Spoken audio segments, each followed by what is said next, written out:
What is going on, beautiful people? Welcome back to another episode of the Narcissist Code. I'm your favorite self-aware narcissist, Mr. Lee Hammock, better known as Mental Healness from TikTok, Instagram, YouTube, all over social media, y'all. You know where to find me at.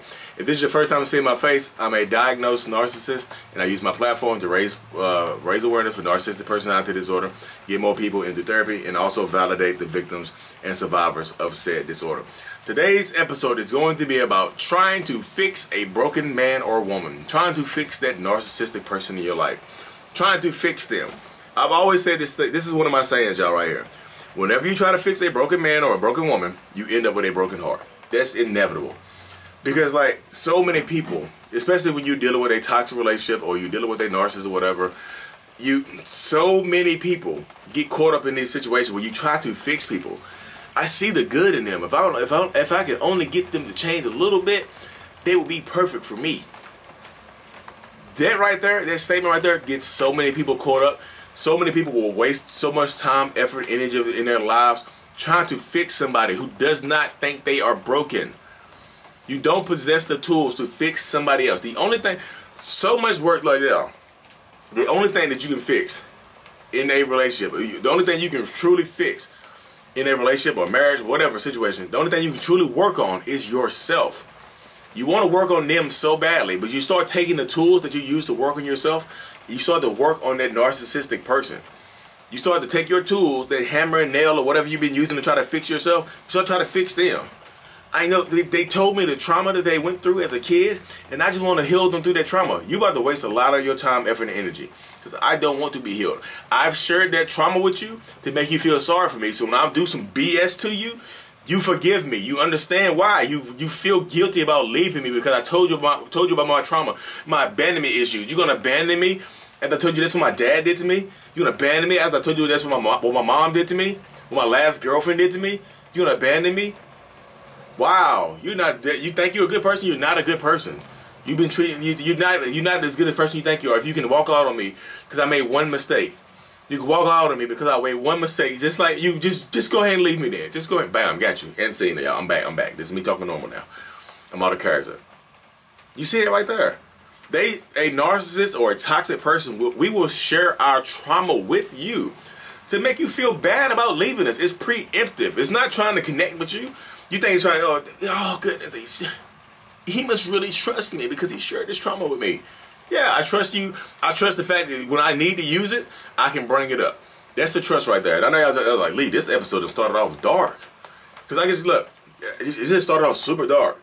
And the reason I'm doing this episode right here, because I just, literally, y'all, a few minutes ago, she probably go watch this episode too. I literally just got a one-on-one with a young lady that's stuck trying to fix somebody. She's like 22 years old, and she's stuck trying to fix somebody.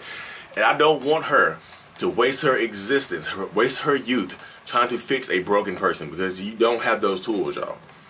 Yeah, I just don't like it, y'all. I don't like it. I don't like it. You're like, Lee, that sounds like empathy.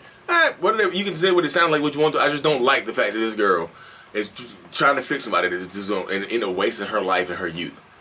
Don't do that, y'all. You can't fix this type of person. You're not a psychologist, and even psychologists don't. I keep seeing so much online. Even psychologists in my comment section, like, I really don't. Typically, I don't work with narcissistic people because they don't want to be fixed. There's nothing you can do to help them until they understand the problem is. And that's like, yes, even psychologists don't think they can. A lot of psychologists or some or whatever from my comment section, don't quote me. They just say that they don't work with narcissistic people because it's a tough task. Unless they are listening, unless they are willing to accept some kind of accountability or work through the trauma that they experienced, yeah, you can't fix that person, you can't change that person. Even me, and people look at my story and see me, you try to compare that to your narcissistic person. Yeah, let me remove my wife from this situation. Y'all see me married with kids and stuff like that, and you're just like, well, your wife made you change. My wife has no ability on this planet to make me change. Let me make that very, very clear. Shout out Stephen A. Smith. Let me make this very, very clear. My wife did not possess the power to make me change. She said it in her live videos. She goes live every single Sunday. She says in her live videos, she did not make me change. She did not force me to do anything. She didn't make me go to therapy. She didn't force me. But there's no ultimatum given. All those were my choices. The only thing she did was took her power back and left. That's what she did. That's what she did right there. She left. Y'all get like, I'm gonna stand beside him. Sometimes you can't, like, the narcissistic person has to hit rock bottom. There has to be a splash. They have to hit rock bottom and splat. And they can't go splat if you're catching them. Like, oh no, my baby about to hit rock bottom, I can save him. Nope. Let him hit rock bottom. Remove yourself from these situations. If you see, I know it's tough. It's easier said than done. I know it. You're like, well, Liz, it's not as easy. We got kids. Duh. I know you have kids. I have kids. My wife had kids. She left.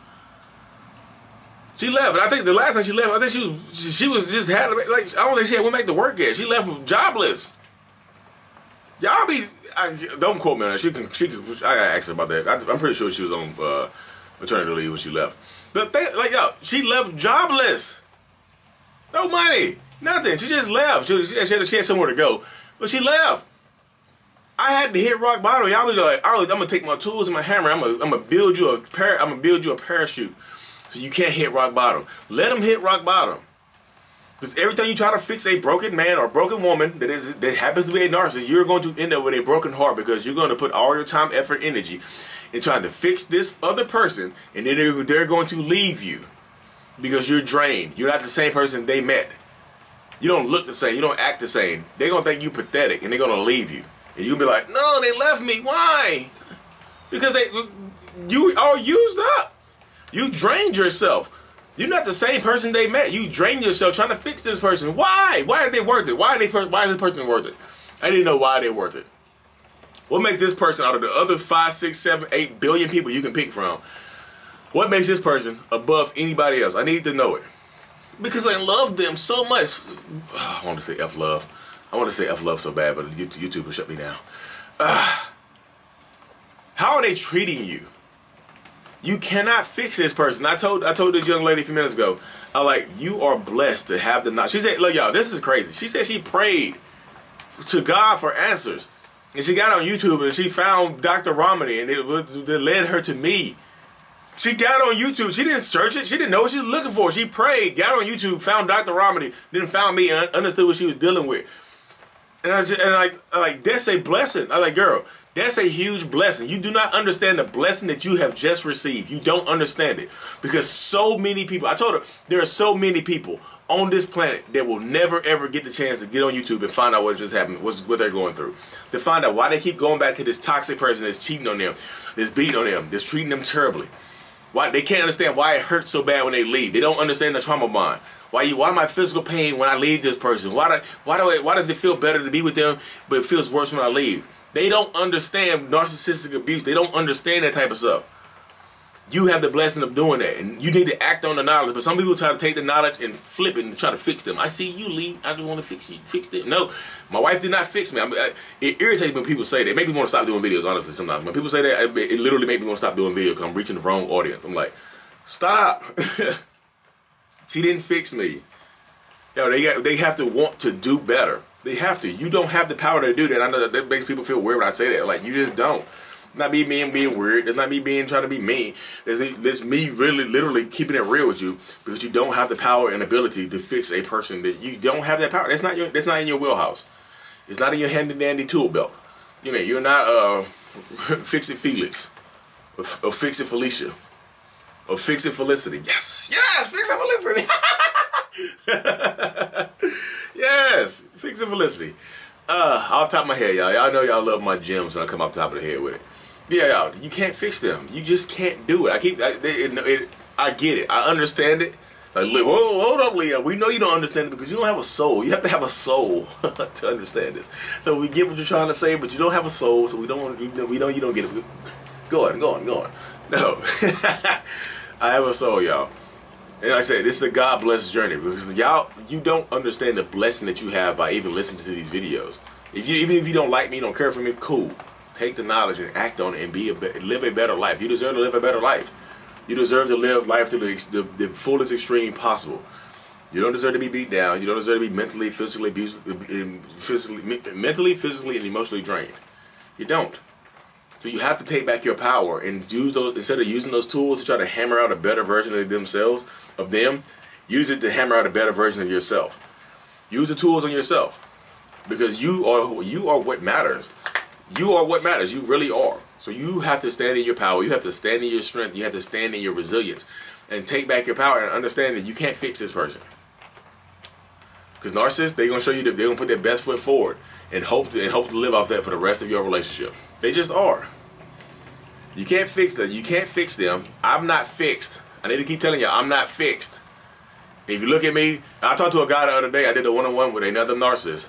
So when I do my one-on-ones, I do talk to people who think they are narcissists too. But this is the caveat. This is not a reason like, hey, do a one-on-one with him. He can fix you. I cannot fix another narcissist. Me and this guy had a good conversation, and this man told me he hated me, y'all. He said, I love you, Lee, but I hate you too.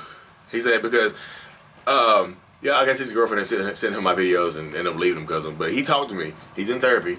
And we had a good conversation. He pointed out something that I thought about myself a while ago. He went back to my podcast early. Like if you go back to my, if you on YouTube, you're not gonna have access to this. So you need to go to Apple Music or Spotify and find this podcast. If you scroll back to the beginning of my podcast, when I started it in July of 2019, I started a podcast July 2019, y'all. I forgot the name of it too. That's the crazy thing about it. It's been so long ago because I started my TikTok. In June, I started my TikTok in May of 2020. But I started my podcast in July of 2019. And when I started my podcast, I called myself Mental Wealth. Mental Wealth. And it said, Who am I? And the name of the podcast episode is Who Am I? And it's a 17-minute episode about me talking about myself. And it's super, super dark. The other narcissistic guy, he said, that podcast was so different because you sounded like you had more sympathy for narcissists. I was like, yes, I did. I truly did. I had more sympathy for narcissists because I am a narcissist.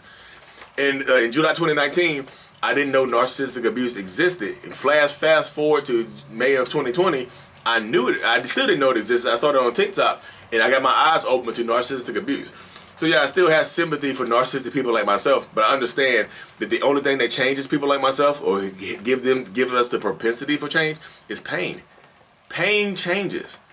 Pain does. Sometimes you have to go through enough hurt to want to change. And some people keep going back to these toxic relationships. You haven't crossed that threshold yet. Why? When does it stop? You haven't crossed that threshold yet. I crossed that threshold. I have sympathy for narcissists. If I didn't, I wouldn't talk to them, y'all. If I didn't, I wouldn't have sympathy for myself. I have sympathy for narcissists, but I understand that narcissistic abuse exists. And I want to be one of the catalysts to helping people understand it and get out of it and helping that narcissistic person, if possible, change. I can't be nice to narcissists, y'all. I cannot be. If my wife came to me and said, hey, honey, I think you're a narcissist and you need to change for me. Thanks, I love you. You think that would have worked? I asked her that last night. I was like, if you just said that to me like that, you think it would have worked?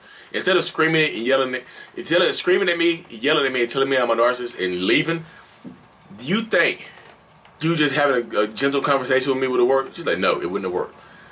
She caused me pain by leaving. Pain changes, y'all. I'm not telling you to go physical pain. I'm telling you pain changes. You can't fix them. The only thing you can do is fix yourself. And sometimes fixing yourself means getting away from that person. It's like, you tell everybody to leave narcissists. I don't tell everybody to leave narcissists. I don't tell everybody to leave narcissists. I like, sometimes, like I just said, like sometimes you have to get away from that person to fix yourself. If that person isn't helping you, feeding you, or giving you energy and loving you, what's the point then? Y'all just see each other, y'all just be glorified roommates? No. We don't do that here. But yeah, because this ain't sure, I'm like, getting out of breath. I'm gonna stand up too long. I have my standing desk right here. I know y'all be want to see my setup. Like, right here. This is my standing desk right here. I do a lot of standing because it's like a desk. I can let it down and come back up. I'm also outside of my building too. But yeah, thank y'all for tuning in to another episode. I really truly appreciate y'all. Like and subscribe for more mental health. Mental health. This is out. Mental health. This is out. Y'all. Peace.